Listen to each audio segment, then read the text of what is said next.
Dan hari ini kita akan sama-sama mempelajari satu tema yang saya ambil, yang saya beri judul Paskah, itu melenyapkan setiap keraguan. Kalau ibadah pertama saya membahas tentang nyanyian kemenangan Paskah. Bapak Ibu Saudara bisa lihat ya di rekaman YouTube di channel gereja ini. Dan pada kesempatan ini kita akan belajar tentang Paskah itu melenyapkan setiap keraguan. Mari ambil Alkitab kita masing-masing. Buka di dalam Yohanes pasal 20 ayat 24 sampai ayatnya yang ke-29. Kalau sudah dapat, kita akan baca secara bergantian. Saya baca ayat genap, Bapak Ibu Saudara baca ayatnya yang ganjil. Yohanes 20 ayat 24 sampai 29. Sudah dapat semua? Biar tetap tinggal duduk, saya akan baca dalam hitungan yang ketiga. Yohanes pasal 20 ayat 24 sampai 29 firman Tuhan. Tetapi Thomas, seorang dari ke-12 murid itu yang disebut Didimus, tidak ada bersama-sama mereka ketika Yesus datang ke situ.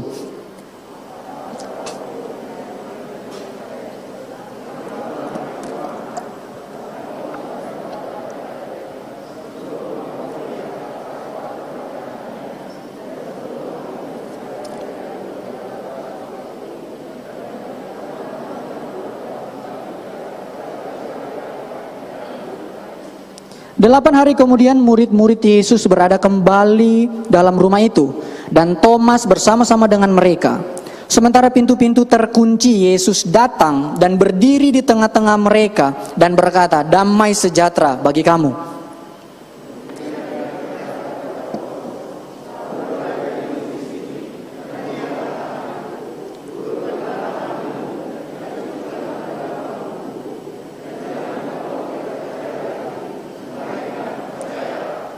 Thomas menjawab dia, "Ya Tuhanku dan Allahku."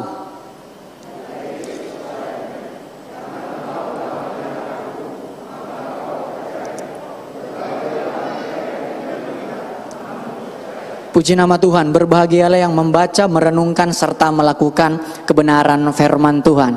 Nah, kita akan membahas Paskah, itu melenyapkan setiap keraguan. Di ibadah pertama saya katakan begini, kita sebagai orang Kristen itu jangan jadi Kristen garis besar. Kristen garis besar ini begini, pokoknya tahu Yesus itu mengasihi saya, sudah selesai.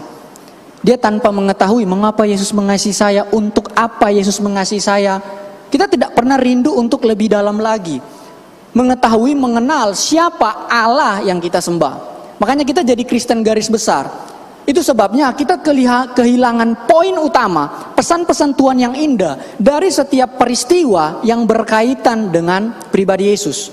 Makanya kalau ditanya Paskah itu apa sih yang timbul di benak Bapak Ibu Saudara? Film penyalipan.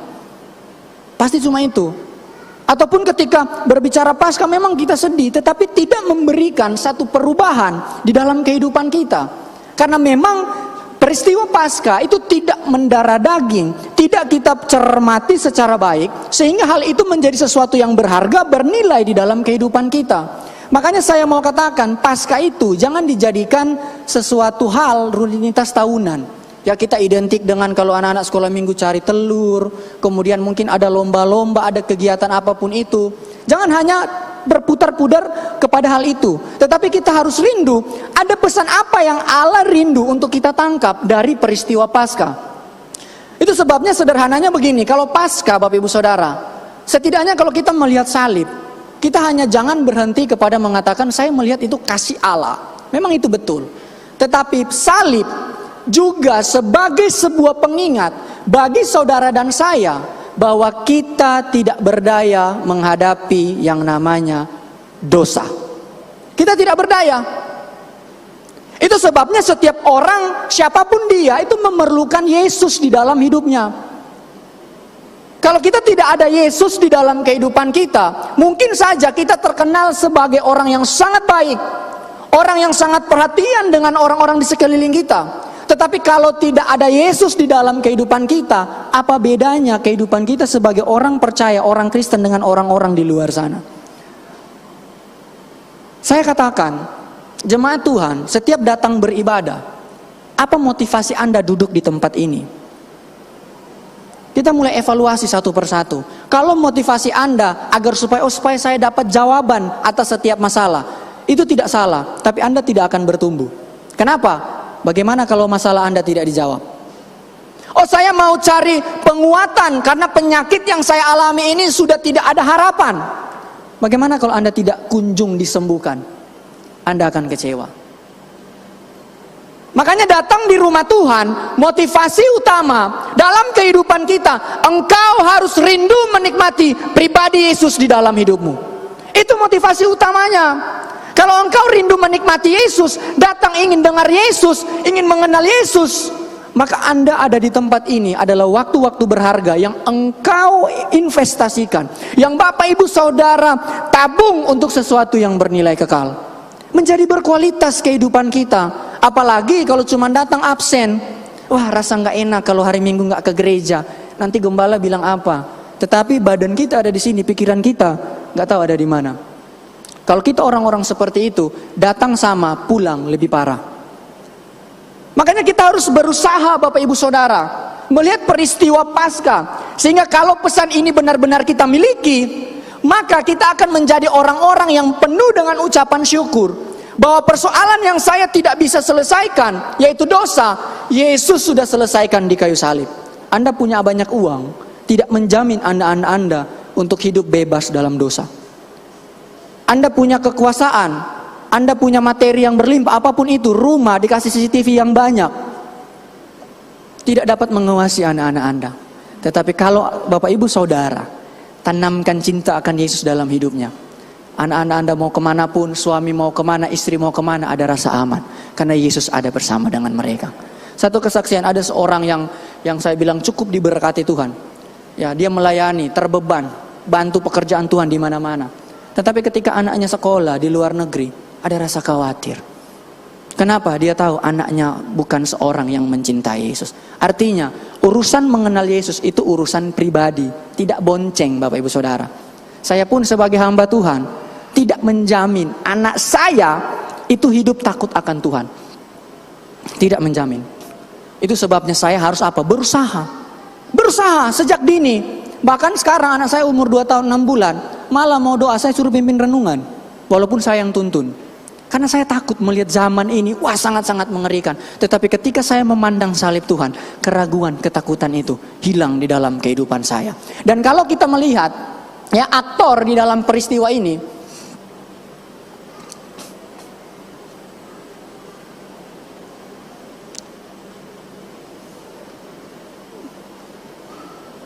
kira-kira apa yang ada di benak Bapak Ibu Saudara kalau dengar tentang Thomas? Apa ada di benak Bapak Ibu Saudara? Tidak percaya, betul? Iya kan? Pasti kan begitu. Bahkan kalau di Manado, ketika kita kasih tahu sesuatu, kamu tahu nggak sih ini gini? Ayo kamu pergi ke sini, nanti ada dapat sesuatu. Nggak mungkin. Thomas ngana. Selalu itu. Thomas selalu dituduh sebagai seorang yang tidak percaya. Nah, sebelum saya menjelaskan, Bapak Ibu Saudara perlu renungkan begini. Kira-kira apa sih tujuan Allah itu menampilkan seorang tokoh Alkitab di dalam Alkitab? Apa tujuan Allah? Apakah dia untuk dicap jelek? Apakah dia untuk diolok-olok? Apakah dia untuk dijadikan contoh negatif? Apakah seperti itu? Untuk kita dapat sebuah pesan dari seorang tokoh yang Allah tampilkan di dalam Alkitab, Bapak Ibu Saudara harus memahami secara utuh siapa tokoh tersebut. Saya kasih contoh, Daud. Daud itu seorang yang dibanggakan, betul? Wah, hebat sekali, apalagi ceritanya lawan Goliat. Siapa yang tidak tahu? Daud menang melawan Goliat, tetapi kalah melawan Batsheba. Berapa banyak yang pernah dengar khotbah Daud kalah lawan Batsheba? Lebih banyak apa? Daud menang lawan Goliat. Daud seorang raja yang berhasil memimpin pasukan, mengalahkan musuh-musuh di sekitarnya. Tetapi Daud bukan seorang papa yang baik. Bukan seorang om yang baik bagi keponakannya. Bahkan dia merancangkan pembunuhan untuk mendapatkan apa yang dia inginkan. Tetapi satu hal yang luar biasa, di akhir kehidupan Daud, pertobatan Daud diuji dengan siapa? Abisak. Makanya ini menarik Bapak Ibu Saudara. Kalau Bapak Ibu Saudara pelajari tentang Batsheba dan Abisak, Batsheba itu cuma dibilang cantik dalam kelompok tertentu. Abisak itu misnya Israel.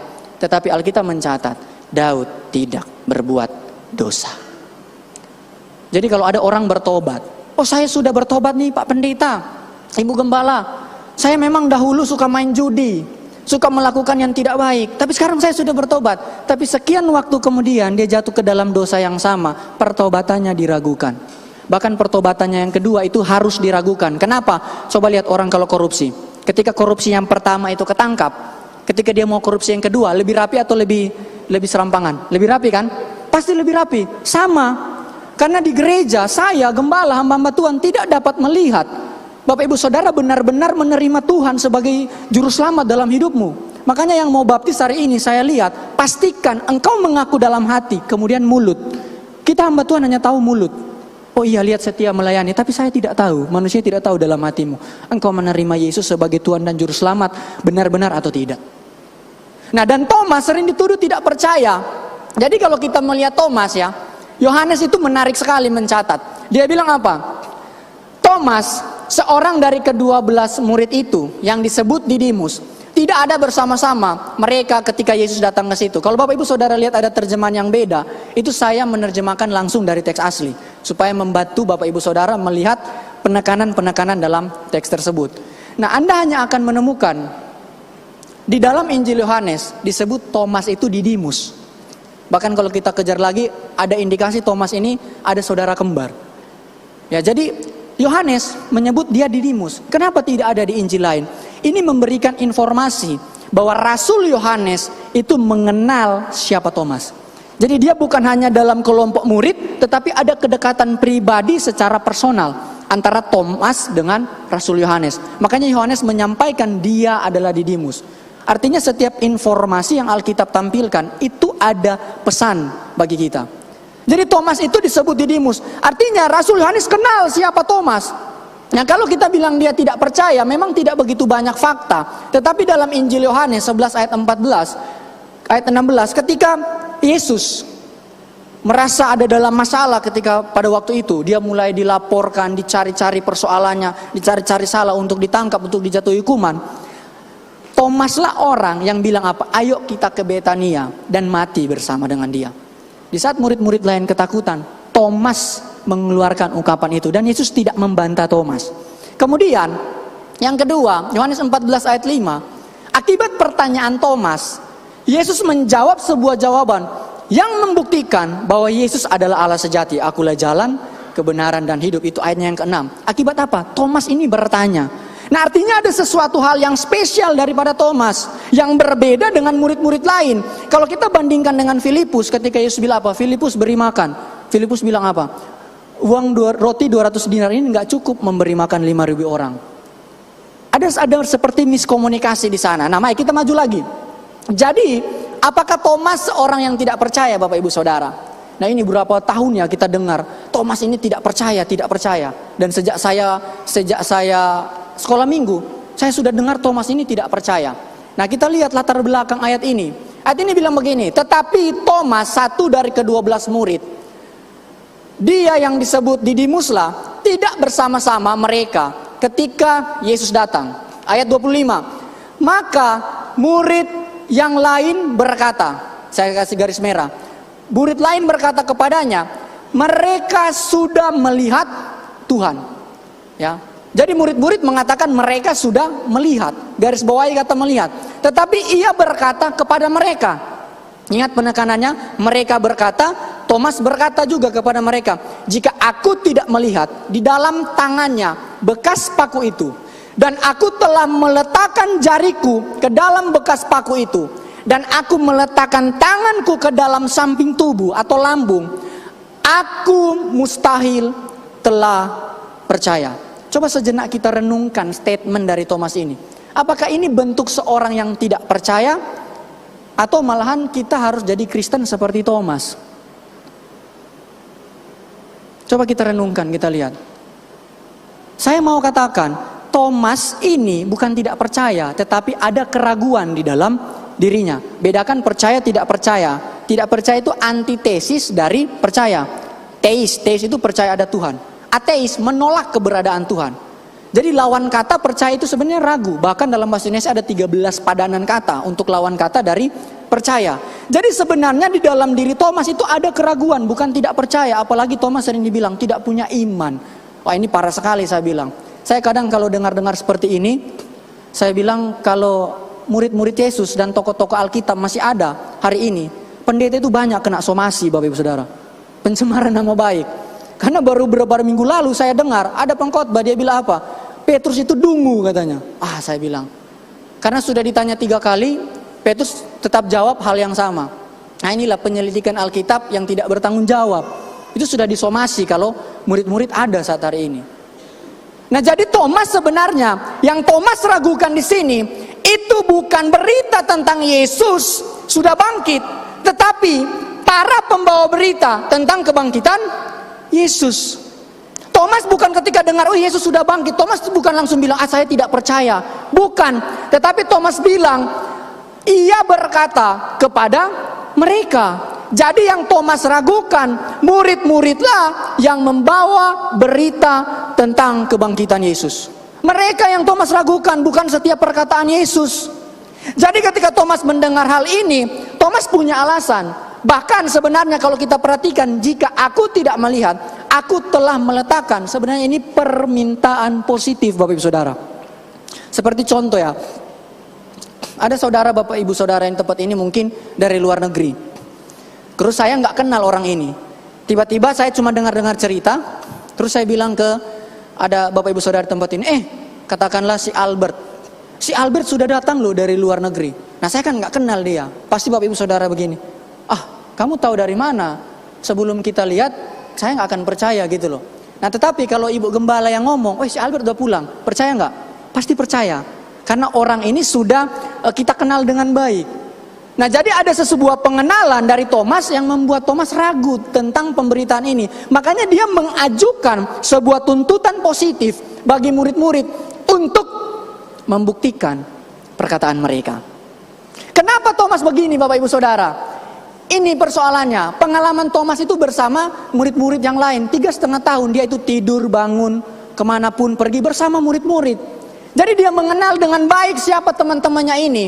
Kalau lihat Matius 14 ayat 26, ketika murid-muridnya melihat dia berjalan di atas air, dia di sini Yesus. Mereka terkejut dan berseru apa? Itu hantu. Lalu berteriak-teriak karena apa? Takut. Jadi murid-murid ini ternyata suka salah kaprah dengan Yesus. Bayangkan Bapak Ibu Saudara, Ibu Gembala datang di rumah Bapak Ibu Saudara jam 9, jam 10 malam, terus Bapak Ibu Saudara teriak-teriak, hantu, hantu. Bagaimana perasaan Ibu Gembala di tempat ini? Jadi sering salah kaprah. Apakah cuma 1 kali? 2 kali Bapak Ibu Saudara. Ini Lukas, cerita yang sama yang ditulis oleh Lukas dengan ayat yang kita baca. Dia bunyi begini, dan sementara mereka bercakap-cakap tentang hal itu, Yesus tiba-tiba berdiri di tengah-tengah mereka dan berkata kepada mereka, damai sejahtera bagi kamu. Mereka terkejut dan apa? Takut.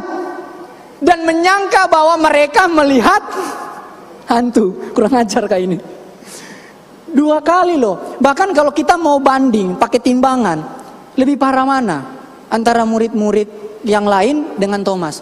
Mereka sudah 2 kali loh lihat Yesus, tapi masih salah kaprah. Mereka sudah suka salah kaprah Bapak Ibu Saudara. Sehingga apa yang mereka katakan tentang melihat, Thomas itu perlu uji. Kalau Anda bisa buktikan apa yang Anda lihat, maka mustahil saya percaya. Kalau Anda sudah buktikan, pasti Thomas percaya. Itu poinnya. Jadi dia bukan ragu terhadap berita kebangkitan, tetapi sang pembawa beritalah yang diragukan. Dan ini kondisi kita di akhir zaman. Orang-orang tuh tidak mau terima Yesus, bukan karena Yesusnya Bapak Ibu Saudara. Kita lah ini kadang diragukan. Wong Kristen kok enggak ada bedane. Saya bahasa Jawa ini. Cuman itu karena yang saya tahu. Katanya orang Kristen tapi enggak ada beda. Anda bilang saya jadi orang Kristen sebagai orang Kristen yang baik. Ada enggak orang di luar sana yang enggak punya Yesus lebih baik dari kita? Banyak. Banyak. Bahkan kalau dibandingkan juga, bahkan kita ini lebih jahat daripada mereka di luar sana. Apa bedanya gitu loh. Nah, kita sering salah kaprah.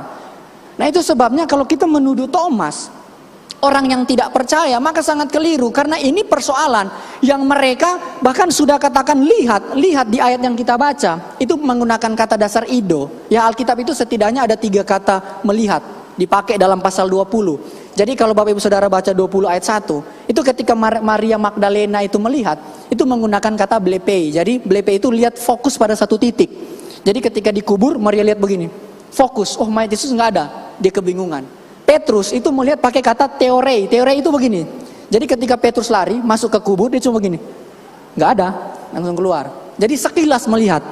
Sedangkan di ayat ini, murid-murid mengklaim, melihat pakai kata apa? Horao. Jadi mereka melihat secara keseluruhan, mengamati dan memastikan apa yang mereka lihat. Jadi Thomas kurang yakin, ada keraguan dengan berita yang mereka sampaikan. Dan ini ayat yang sering kali tidak kita baca ketika membahas tentang Thomas. Yohanes 20 ayat 8 dan 9. Maka masuklah juga murid-murid, ini peristiwa yang sama. Ya, 1 minggu berselang kemudian kejadian Thomas. Yang lain, yang lebih dahulu sampai di kubur itu. Dan ia melihatnya dan percaya. Ini Yohanes. Yohanes melihat menggunakan kata juga orao di sini. Sebab selama itu mereka belum apa? Mengerti. Jadi kasihan murid-murid kalau kita tuduh, apalagi Thomas. Oh, Mas ini nggak percaya, seakan-akan kita lebih baik dari Thomas. Dikatakan isi kitab suci yang mengatakan bahwa ia harus bangkit dari antara orang mati. Jadi memang murid-murid belum mengerti pada waktu itu. Dan ini adalah kondisi umum daripada murid-murid. Bahkan kadang saya kalau renungkan ya cerita-cerita seperti ini, kalau saya hidup di zaman Yesus, kayaknya saya salah satu orang yang lempar Yesus pakai batu. Mungkin juga Bapak Ibu Saudara. Karena tidak mudah Bapak Ibu Saudara. Orang yang tiba-tiba datang mengklaim bahwa dia adalah Sang Juru Selamat, tidak mudah kita terima. Makanya orang-orang pada waktu itu ketika menerima itu kasih karunia, itu anugerah.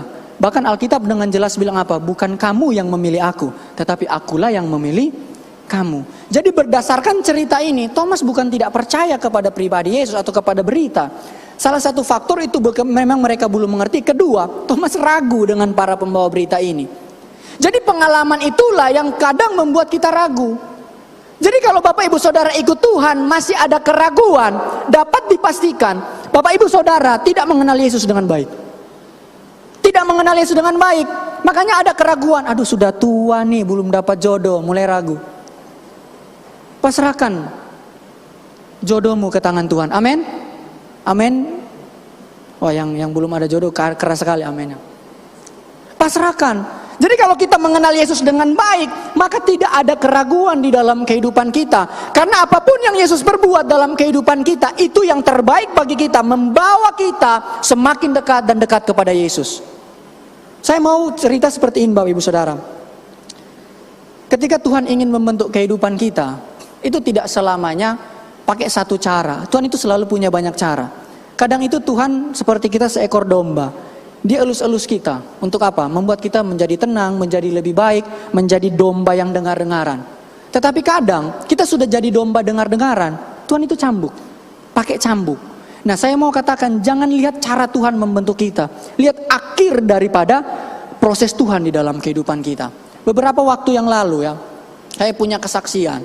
Ketika saya melayani Tuhan, ada begitu besar kekecewaan dalam diri saya. Melihat orang-orang yang saya banggakan, orang-orang yang hebat yang menjadi panutan dalam kehidupan saya, melakukan sesuatu yang dalam ukuran saya, itu tidak wajar dilakukan orang tersebut.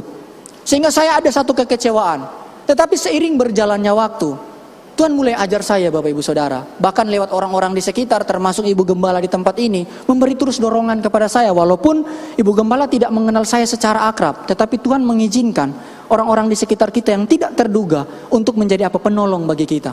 Makanya bersyukur kalau ada keberadaan saudara seiman di sekitar kita. Sehingga cerita, apakah pertolongan itu langsung datang? Enggak, malahan lebih parah, saya difitnah. Wah, sangat-sangat luar biasa. Bahkan tidak disukai saya sebagai seorang hamba Tuhan. Tetapi apakah saya berontak? Saya mau percaya kepada Tuhan bahwa ini bagian dari didikan Tuhan dalam kehidupan saya. Walaupun terlihat terlambat, kurang lebih 3 atau 4 tahun kemudian, pembelaan Tuhan nyata dalam kehidupan saya. Sehingga orang-orang yang dahulunya memfitnah saya, yang benci dengan saya, bahkan akhirnya saya paham Bapak Ibu Saudara. Bapak Ibu Saudara tahu nggak ketika Musa turun dari gunung, mukanya bercahaya? Nah kira-kira seperti itulah saya kalau ketemu orang-orang itu. Kayak silau. Itu bukan karena saya, tetapi karena pembelaan Tuhan. Dan satu pesan besar yang saya dapat akibat pengalaman ini, berbicara soal fitnah. Ini mungkin agak keras tapi harus saya katakan. Hanya orang bodoh yang melakukan fitnah. Tetapi lebih bodoh lagi orang yang menanggapi fitnahan. Sekali lagi, hanya orang bodoh yang melakukan fitnah. Tetapi lebih bodoh lagi kalau kita menanggapi fitnahan, Bapak Ibu Saudara. Kalau Bapak Ibu Saudara ada di dalam kebenaran, tidak usah takut. Kebenaran itu tidak perlu diklarifikasi. Amin. Jangan baru dengar, Ses ini bilang, katanya Ses ada pakai uang kaum ibu, ini di sini nggak ada. Oh bukan main dia, nanti dia, sembarangan tuduh-tuduh, Nah kalau fitnah santai aja gitu loh. Karena selagi orang ngomongin kita di belakang, berarti kita ada di depan mereka. Bangga, wah dia ngomongin di belakang, berarti Bapak Ibu Saudara selangkah lebih maju dari orang-orang itu. Makanya ini yang perlu kita pelajari. Jadi ketika pesan Tuhan nyata dalam kehidupan kita dan kita mengenal siapa Tuhan yang kita sembah, kita akan memperlakukan Tuhan sebagaimana mestinya dia itu berkuasa dalam kehidupan kita. Karena tidak jarang kita sebagai orang percaya itu memperlakukan Tuhan sebagai pribadi yang cacat. Kalau ada orang bikin salah kepada kita, kita pengen cepat-cepat balas. Seakan-akan Tuhan itu tidak mampu untuk menolong kita. Seakan Tuhan itu tidak bisa memberikan jalan keluar. Dan bahkan lebih parah, kita suruh Tuhan itu jadi tukang pukul. Bapak Ibu Saudara yang keles antara mertua ini biasa dengan anak mantu. Si anak mantu itu lari ke kamar berdoa. Aduh Tuhan, nyanyi lagu Allah yang bela. Kutip ayat Keluaran 3 ayat 14. Tuhan akan berperang ganti kamu dan engkau hanya diam saja. Jahat saya bilang. Masa engkau suruh Tuhan berperang lawan mertuamu? Jahat saya bilang. Jadi tidak selamanya saya bilang. Bahkan jangan suka mencocok-cocokkan. Ya, ketika Anda disakiti orang, katakanlah ditipu, orang yang nipu Anda bangkrut. Pembelaan Tuhan nih. Pembelaan Tuhan. Wah Tuhan jahat amat kepada orang itu. Jangan suka mencocok-cocokkan. Orang yang melakukan kejahatan, katakanlah ya, Bapak ditipu. Ya Bapak yang pakai baju hitam, semoga dijauhkan, jangan ditipu. Bapak katakanlah ditipu dalam bisnis. Kemudian saya yang nipu, akhirnya saya bangkrut. Itu bukan karena Tuhan bela Bapak, karena itu upah yang saya lakukan ke Bapak. Jadi jangan GR, wah Tuhan bela saya. Enggak, dia dapat upah. Ya ini kita mulai rubah konsep berpikir kita. Jadi ketika Yesus itu benar-benar kita kenal dengan sungguh, tidak akan ada keraguan di dalam kehidupan Bapak Ibu Saudara. Dan Santo Irenaeus, ya ini jangan, kalau ditanya siapa Irenaeus, ini muridnya Rasul Yohanes. Jadi mereka mendapat pengajaran yang murni daripada rasul-rasul. Dia bilang begini, iman kepercayaan adalah mengikut Kristus. Jadi tidak sampai di situ Bapak Ibu Saudara. Dan menyerahkan diri kepadanya. Kita sudah nggak mengikut Kristus hari ini? Oh iya sudah. Sudah serahkan diri nggak? Ah belum deh. Makanya disuruh pelayanan oleh gembala, oleh ketua-ketua wadah, masih nolak. Ah masih kurang kudus. Kenapa? Ikutnya main-main. Ikutnya tidak sungguh-sungguh. Seorang yang mengikut Kristus, ada iman kepercayaan di dalam dirinya, pasti akan mengikut Kristus dengan sungguh-sungguh dan menyerahkan diri kepada Tuhan. Jadi kalau kita bermusuhan dengan si A atau si B, mau nggak kita mengampuni? Kalau nggak mau, kita belum menyerahkan diri kepada Tuhan. Dan Tuhan tidak mau kita sebagai orang Kristen seperti ini. Dan berbicara untuk kita terus melatih iman kepercayaan kita, melatih kualitas rohani kita, itu adalah pergumulan seumur hidup Bapak Ibu Saudara dan saya. Itu pergumulan seumur hidup. Bukan hari ini kita bebas menang menghadapi dosa, besok bisa jaminan kita menang. Tetapi saya mau kasih tahu begini. Orang yang hidupnya sudah benar-benar terima Yesus di dalam hidupnya, sudah memiliki Yesus di dalam hidupnya, engkau tidak akan hidup dalam dosa. Tidak akan hidup. Tetapi masih bisa nggak jatuh dalam dosa? Bisa. Contoh supaya lebih paham. Anda yang dahulunya suka selingkuh, ketika bertobat nih ya, bertobat itu seperti ini Bapak Ibu Saudara, seperti orang berjalan. Kita berjalan ke arah yang salah, Tuhan di sana. Bertobat itu masih setengah ternyata. Ketika kita bertobat, kita sadar, ini posisi bertobat. Wah, saya sadar, saya berdosa dan perlu Yesus. Bapak Ibu perlu apa? Berpaling. Berpaling itu apa? Mengikuti jalannya Yesus. Itu namanya konsep perpalingan. Jadi ketika orang yang dahulunya suka selingkuh, judi, ketika Anda sungguh-sungguh terima Yesus di dalam hidupmu, engkau diberi kemampuan untuk berkata tidak kepada korupsi. Bukan, itu slogan partai.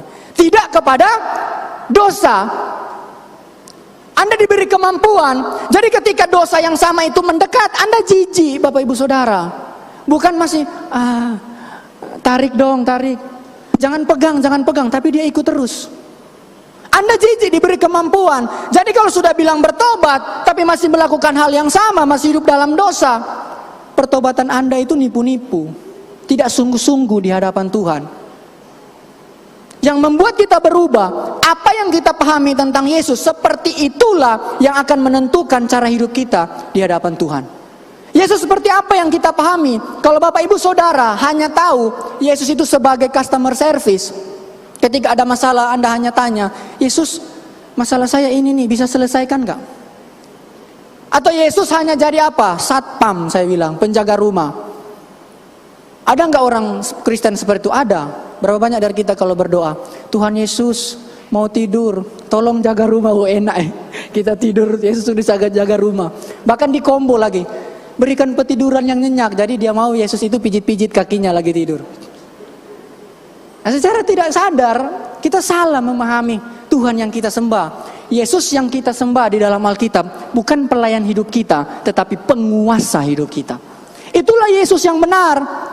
Jadi kalau Anda hanya dijanjikan Yesus melayani saudara, Yesus mencukupi, Yesus memberkati berlimpah-limpah, mutar di situ aja beritanya, itu bukan Yesus dalam Alkitab. Dan iman kepercayaan yang kita miliki itu menimbulkan kehidupan kita semakin hari mengikuti Yesus dengan sungguh-sungguh, menyerahkan diri kepadanya, sehingga kita sama-sama akan mempelajari bagaimana Paskah itu melenyapkan setiap keraguan. Yang pertama, Paskah itu melenyapkan keraguan dengan memberi damai sejahtera.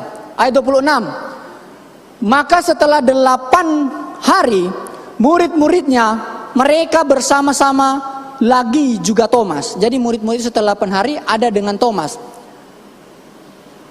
Juga Thomas bersama-sama mereka. Yesus datang selagi pintu-pintu itu ditutup, tetapi ia berdiri di tengah-tengah dan berkata apa?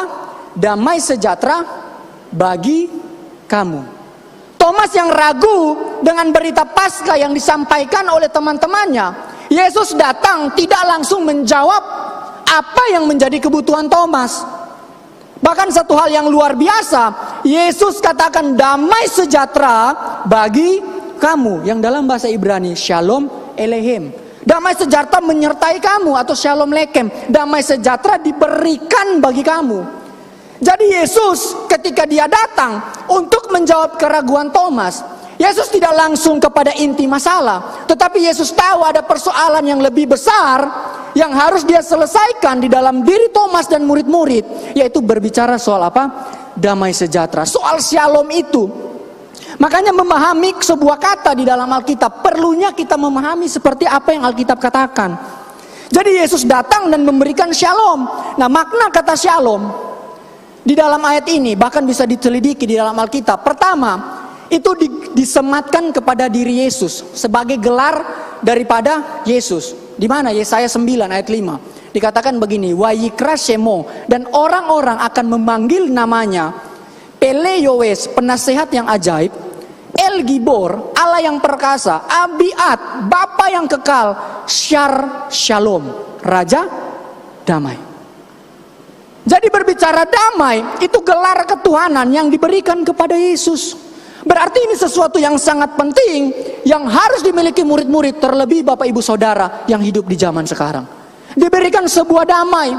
Dan bahkan kalau kita berbicara shalom, keselamatan, itu dalam kata shalom. Bagaimana Allah menyelamatkan manusia yang berdosa, itu terkandung dari kata shalom. Kalau tidak percaya bisa cek 2 Samuel pasal 18 ayat 28. Ketika Daud berperang melawan anaknya sendiri Absalom, ketika kondisi peperangan itu mengkhawatirkan Daud lagi gelisah, ada di pondok, ya, ada di kerajaannya, lagi tunggu di pintu gerbang.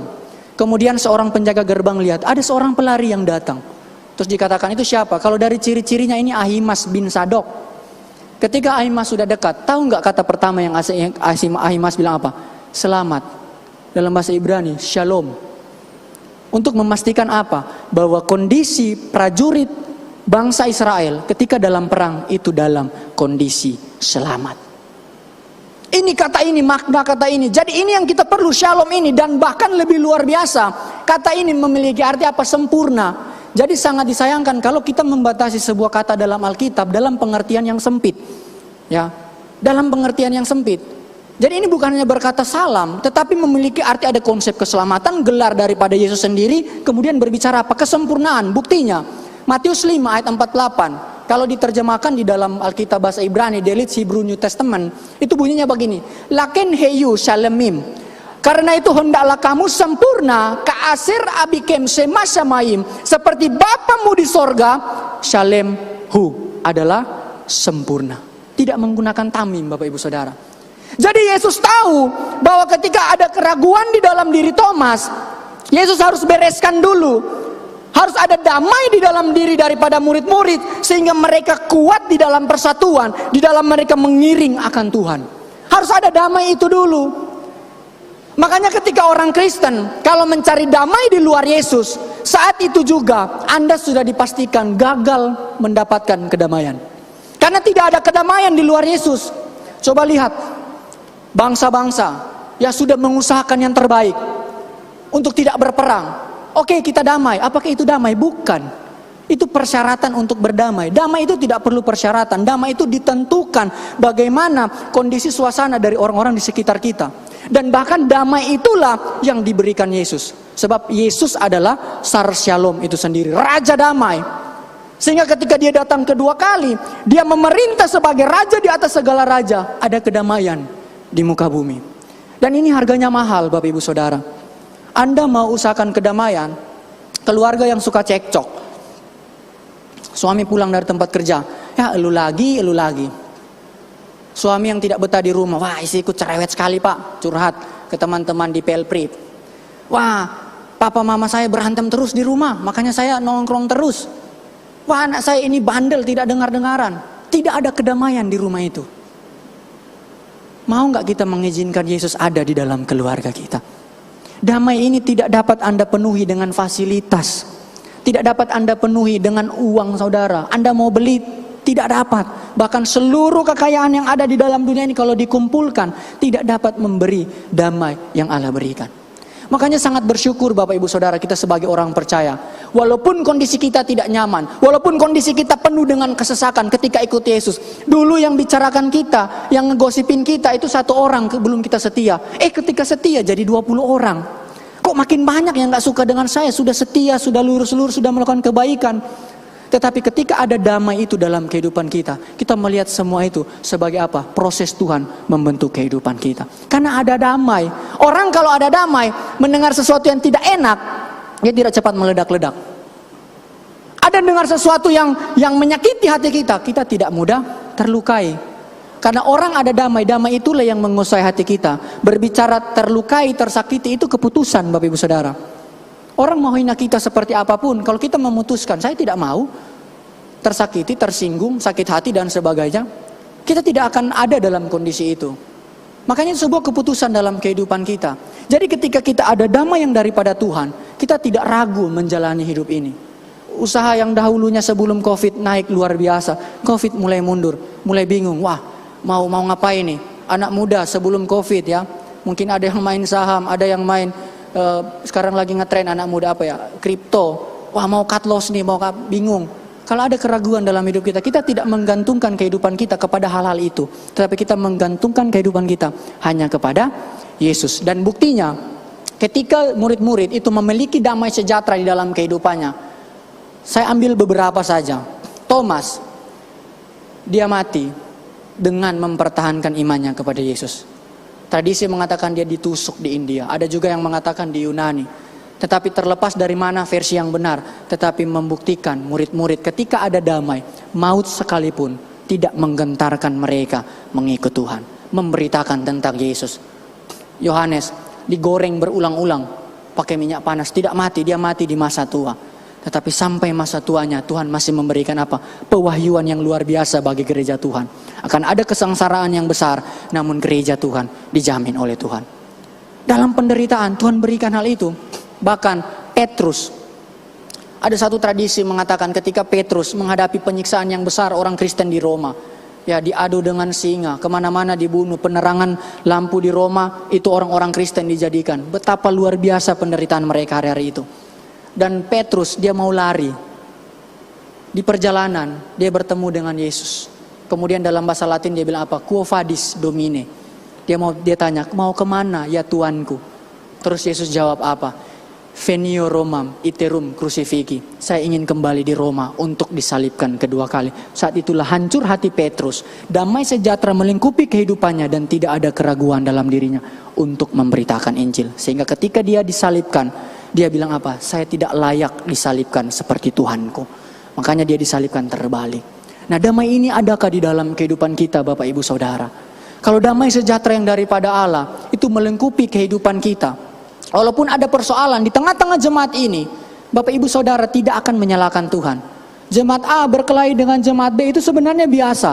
Tetapi yang tidak biasa, kita ngajak-ngajak Tuhan. A dan B berkelahi, Tuhan yang disalahkan. Buktinya apa? Nggak masuk gereja pasti salah satu. Dia yang salah kok, minta maaf, dia saja dulu minta maaf. Gembala sudah datang, sudah berdamai. Enggak, tante, dia yang salah. Tanya lagi satu, dia yang salah. Untung gembala bilang, ya saya yang salah. Kamu bilang dia yang salah, saya saja yang salah. Nah seperti itu, karena tidak ada damai. Kalau ada damai, ada masalah apapun, kita akan profesional dengan Tuhan. Amin. Mau profesional dengan Tuhan? Pemain musik mau profesional dengan Tuhan? Singers mau profesional dengan Tuhan? Harus, damai itulah harus kita miliki. Kemudian yang kedua, bagaimana Paskah melenyapkan setiap keraguan, itu memberi jawaban. Ayat 27. Kemudian ia berkata kepada Thomas. Ingat Thomas bilang apa tadi? Sebelum aku melihat, sebelum aku meletakkan. Tuntutan Thomas itu hanya dua. Tetapi Yesus menjawab begini. Bawalah jarimu di sini dan apa? Lihatlah tanganku. Bayangkan. Juga bawalah tanganmu dan apa? Taruhlah ke dalam samping tubuhku atau lambung. Maka janganlah engkau menjadi tidak percaya, tetapi percayalah. Yesus sangat mengenal persoalan yang Thomas sementara hadapi. Makanya Yesus tidak datang langsung menjudge dia, kamu ini tidak percaya. Tidak, Bapak Ibu Saudara. Ayat ini kalau kita cabut tanpa melihat konteks, kita lihat ini sebagai penghakiman. Tetapi kalau kita melihat secara utuh, ini bukti Yesus menjawab setiap tuntutan dari Thomas kepada murid-murid. Sebenarnya murid-muridlah yang harus menjawab itu, bukan Yesus. Tetapi memang murid-murid tidak diberi kemampuan untuk mempertanggungjawabkan apa yang mereka katakan. Kembali lagi kepada kita. Kita mengatakan murid Yesus, bisa nggak kita mempertanggungjawabkan itu? Oh, kita orang Kristen, tahu nggak arti Kristen? Kristen itu peniru Kristus. Dari kata Kristianus itu peniru Kristus. Peniru Kristus gimana? Tahu adik kita, saudara kita, kakak kita lagi dalam kesusahan, kita pura-pura tidak dengar. Orang-orang di sekeliling kita butuh bantuan, kita tutup mata, tutup telinga. Itukah Kristus? Makanya Yesus memberi jawaban kepada Thomas. Persoalan yang sangat besar yang dihadapi murid-murid dengan Thomas, kalau ini tidak dapat dibuktikan, tidak dapat dijawab, maka akan menambah persoalan di dalam kehidupan mereka. Kenapa? Karena pada waktu itu murid-murid sedang dilanda bukan hanya keraguan, tapi rasa takut yang besar. Karena mayat Yesus dituduh dicuri oleh apa? Murid-murid. Jadi kondisi ini sangat genting, Bapak Ibu Saudara.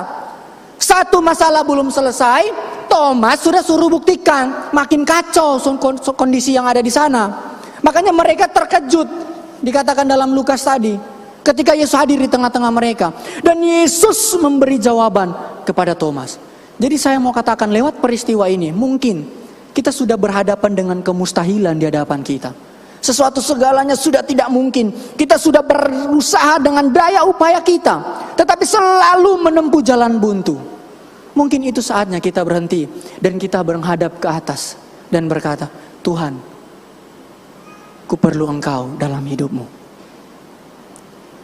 Kadang kita sudah bergumul sesuatu hal.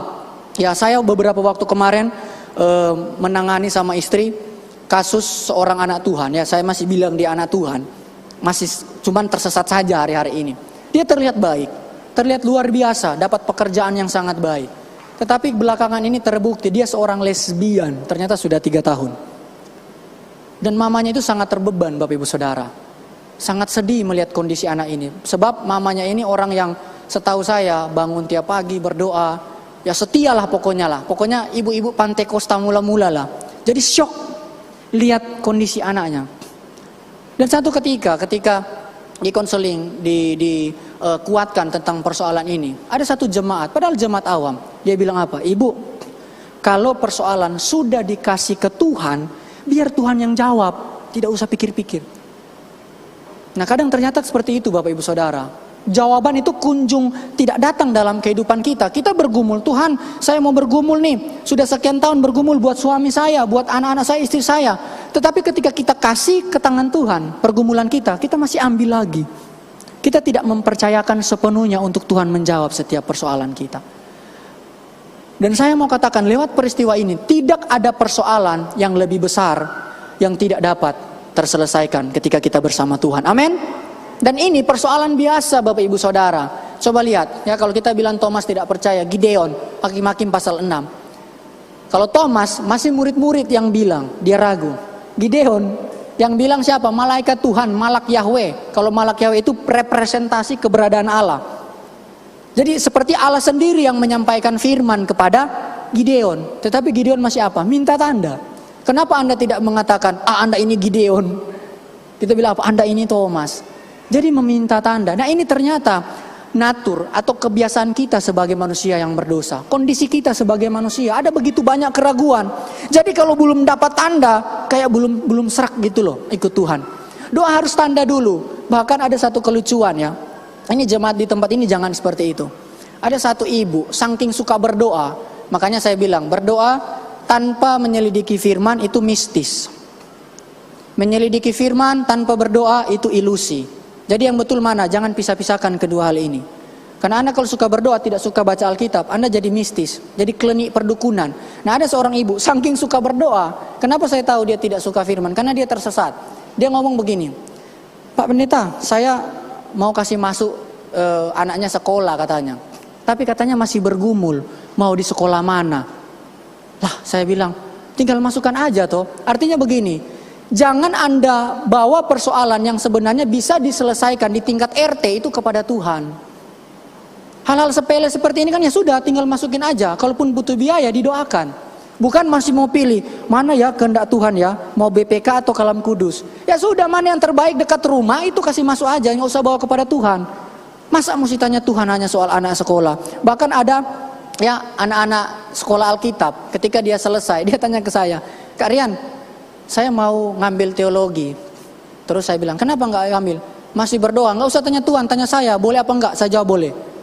Untuk sesuatu yang lebih baik, yang sepele, masa kita masih bergumul gitu loh. Kecuali Anda mau bercerai, jawabannya apa? Nggak boleh, nggak perlu didoakan juga. Nah itu sebabnya, kita jangan jadi orang yang suka cari-cari alasan.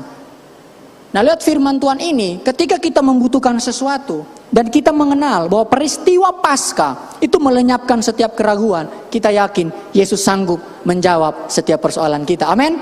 Kemudian yang terakhir, ya kita sudah mau selesai, sudah mau makan siang. Berbahagialah yang bertahan sampai kesudahan, sebab dia akan menerima berkat yang daripada Tuhan. Yang ketiga, memberi pengenalan yang benar. Jadi peristiwa Paskah, ketika dia melenyapkan keraguan, Anda mengenal Tuhan yang Anda sembah itu dengan benar. Bapak Ibu Saudara lihat ayatnya yang ke-28. Thomas menjawab dan berkata kepada Yesus, Tuhanku dan Allahku. Anda tidak pernah akan menemukan di dalam Alkitab pengakuan sedalam dan sehebat Thomas. Makanya inilah yang membuat saya, ketika saya mempelajari tentang Thomas, satu perenungan saya, tidak mungkin Tuhan memunculkan tokoh Thomas hanya untuk menjelek-jelekan dia. Kasihan Thomas di sorga, Bapak Ibu Saudara. Jadi ada pelajaran penting, dan lewat pengakuan Thomas ini, inilah pengakuan yang sempurna tentang siapa Yesus. Dan kita sebagai orang Kristen harus ada di dalam posisi tingkatan pengetahuan seperti ini. Sekarang saya tanya, Yesus sebagai Allah artinya apa? Yesus sebagai Tuhan artinya apa? Kita kan selama ini suka pukul rata. ya kan, orang Kristen garis besar itu suka pukul rata. Ya pokoknya sama. Yesus Tuhan ya Tuhan, Yesus Allah ya Allah. Kita suka pukul rata. Nah, makanya kita lihat pengakuan Thomas tentang Yesus adalah Tuhan. Itu kata kurios, ya, dengan kata akhirku menunjukkan kepemilikan. Itu menunjukkan apa? Yesuslah sang penguasa di dalam hidup Thomas. Makanya Nero, kaisar pada waktu itu, menyebut diri apa? Kurios, sebagai penguasa. Karena dia merasa orang yang paling berkuasa. Jadi ketika Bapak Ibu Saudara nyanyi tadi, Yesus Tuhanku, bohong atau jujur? Yesus penguasa gak dalam kehidupan kita? Disuruh mengampuni, mau mengampuni gak? Disuruh melayani, mau melayani gak? Disuruh melakukan kebaikan, masih tahan-tahan gak? Benar gak Yesus penguasa dalam kehidupan kita? Jadi ketika kita mengatakan Yesus penguasa, posisi kita akan sangat-sangat bergantung kepada pemahaman kita. Kalau kita mengatakan Yesus adalah Tuhanku, tetapi sebenarnya dia bukan penguasa hidupmu, bahkan kitalah penguasa tunggal kehidupan kita, maka kita sementara apa? Berbohong di hadapan Tuhan. Jadi ketika kita mengakui Yesus penguasa, benar-benar tolak ukur, acuan kita di dalam bertindak, itu hanya pribadi Yesus. Amin. Karena dia penguasa dalam kehidupan kita. Mungkin tidak mampu, kita minta kekuatan kepada Tuhan untuk dimampukan melakukan sesuatu hal yang berkenan kepada Tuhan, walaupun tidak sesuai dengan keinginan kita, tidak sesuai dengan apa yang kita impikan. Karena dia sudah menjadi penguasa, yang dapat kita lakukan hanya apa? Siap Tuhan, utus aku mau melakukan kehendak-Mu. Itu Bapak Ibu Saudara. Jadi ketika juga kita mengatakan Yesus adalah Allahku, nah ini juga menarik. Ketika Tuhan itu berbicara kepenguasaan, berbicara Allah, itu berbicara sesembahan atau Godhead. Ya, Allah di atas segala Allah. Hanya ada satu-satunya Allah. Berbicara juga apa ketika sesembahan, berbicara kiblat dari penyembahan kita. Benar nggak kita sungguh-sungguh menyembah Yesus? Atau ternyata Allah di dalam diri kita, sesembahan di dalam diri kita, itu diri kita sendiri. Sesembahan di dalam diri kita, Allah atau berhala di dalam diri kita, ternyata apa? Kekayaan kita, orang-orang di sekitar kita, orang tua kita, anak-anak kita. Jadi berhala, menjadi sesembahan kita secara kita tidak sadar. Sudah bukan Yesus lagi yang menjadi penyembahan utama dalam kehidupan kita. Makanya pengakuan ini adalah pengakuan yang sangat mendalam. Yesus adalah Allah sejati dan manusia sejati. Inilah inti dari pemberitaan kekristenan. Tidak ada yang lain Bapak Ibu Saudara. Makanya saya mau katakan, kalau gereja Tuhan, komunitas rohani Bapak Ibu Saudara sudah tidak lagi memberitakan Yesus dari mimbar. Yang diberitakan aja apa? Pendeta, oh saya sudah pelayanan ke sini, saya sudah ini, khotbahnya dikasih 45 menit, 5 menit baca ayat, sisanya apa? Kesaksian terus. Boleh gak kesaksian? Boleh. Tetapi kesempatan dalam memberitakan firman Tuhan, itu kesempatan kita untuk mengenal Yesus jauh lebih lagi. Amin. Itu kesempatan. Bapak Ibu Saudara rugi datang ke gereja kalau yang diceritakan bukan Yesus. Harus cari ada Yesus enggak? Kalau sudah tidak ada Yesus dalam komunitas Bapak Ibu Saudara, perlu waspada. Itu ciri-ciri menjurus kepada kematian rohani. Anda terlihat hebat, terlihat luar biasa, tetapi Yesus tidak ada di tengah-tengah kita. Makanya dialah yang harus diekspos, dialah yang harus dibicarakan. Bukan siapa pengkhotbahnya, apa penglihatannya. Bagi saya itu receh Bapak Ibu Saudara. Kalau saya tidak dengar Yesus di gereja, buat apa saya datang ke gereja? Karena saya rindu untuk mengenal Yesus hari demi hari lebih dalam lagi dalam hidup ini. Amin. Bapak Ibu Saudara harus punya kerinduan itu. Dan ketika kita membandingkan dengan pengakuan Petrus, Petrus hanya mengakui sebatas Yesus sebagai apa? Mesias. Tetapi ketika Petrus mengakui hal ini, Yesus yang apa? Langsung seperti mengkonfirmasi pengakuan. Kata Yesus kepadanya ayat 17, berbahagialah engkau Simon bin Yunus, sebab bukan manusia yang menyatakan itu kepadamu, melainkan Bapakku yang di sorga. Tetapi ketika Thomas mengatakan, ya Tuhanku dan Allahku, Yesus tidak memotong perkataan dari Thomas. Karena Yesus tahu bahwa Thomas sudah memiliki pengetahuan yang benar tentang Yesus. Ini yang harus kita kejar Bapak Ibu Saudara. Yesus seperti apa yang kita yakini, yang kita kenal hari-hari ini? Yesus Aladin kah? Yesus pelayan kita kah? Yesus pesuruh kita kah atau Yesus yang Alkitab nyatakan? Penguasa di dalam kehidupan kita dan satu-satunya sesembahan di dalam kehidupan kita. Dan ketika kita mengetahui bahwa Paskah itu melenyapkan setiap keraguan, berbicara setiap itu pribadi. Ya, Tuhan itu berurusan dengan pribadi lepas pribadi. Paskah berbicara melenyapkan setiap keraguan. Ada pesan Yesus kepada seluruh orang percaya di muka bumi dalam segala zaman. Ada pesan yang indah dalam peristiwa ini. Ayat 29, Yesus katakan begini. Yesus berkata kepadanya, sebab engkau sudah melihat aku, engkau sudah percaya. Tuhan bilang apa? Diberkatilah mereka yang tidak mengenal namun percaya. Saya ulang, ganti mereka dengan saya. Diberkatilah saya yang tidak melihat namun juga percaya. Ini pesan Tuhan kepada saudara dan saya. Walaupun ada keraguan di dalam diri murid-murid, kebangkitan Yesus, peristiwa Paskah sudah melenyapkan itu. Sehingga kita yang hidup di zaman ini, walaupun kita tidak menyaksikan penyaliban Yesus, tidak menyaksikan kebangkitan Yesus, tetapi kita adalah orang-orang yang diberkati karena kita percaya walau tidak melihat. Berikan tepuk tangan bagi Allah kita. Itu Tuhan yang luar biasa di dalam kehidupan kita. Makanya bersyukur Bapak Ibu Saudara kalau kita jadi orang Kristen, percaya Yesus. Saya katakan siapa saja di muka bumi ini, sadar atau tidak, menolak atau menerima, dia itu butuh Yesus. Pembuktiannya apa? Tinggal tunggu waktu, kita sama-sama akan membuktikan bahwa apa yang kita yakini, kita imani, ialah sebuah kebenaran adanya. Jadi kalau kita sudah bersaksi ya ke suami kita, ke mertua, ke siapa saja keluarga kita. Saya selalu penekanan keluarga dulu. Jangan dulu mimpi kita jangkau jauh-jauh. Keluarga dulu. Sudah bersaksi, belum bertobat. Kita tidak usah khawatir. Karena nanti sama-sama orang itu pun akan membuktikan. Makanya ibu-ibu, stop mengeluh kalau suamimu kasar. Bapak-bapak, stop juga mengeluh karena kalau istrimu kurang mencintai engkau. Kenapa? Karena 70 tahun kita sama-sama membuktikan siapa yang lewat duluan. Jadi penderitaan Anda cuman 70 tahun, enggak lebih. 80 tahun bonus, lebih lagi bonus. Tinggal siapa yang kuat doa, lewat-lewat. Kalau enggak mau bertobat pasti akan lewat. Kita hanya pegang apa? Nomor antri Bapak Ibu Saudara. Tetapi ketika kita mau percaya kepada setiap rencana Tuhan yang indah dalam kehidupan kita, kita menjadi orang-orang yang diberkati Tuhan. Saya undang pemain musik yang menjadi kekuatan Injil. Singers bisa bantu kita mau angkat satu pujian yang menjadi kekuatan Injil pada kesempatan siang hari ini. Peristiwa Paskah itu melenyapkan setiap keraguan sehingga tidak ada alasan untuk ragu. Bapak Ibu Saudara tidak perlu lagi ragu ketika melihat peristiwa Paskah dengan semua yang Yesus perbuat di dalam hidupmu. Jadi ketika kita melihat peristiwa Paskah, Yesus melenyapkan setiap keraguan kita. Amin.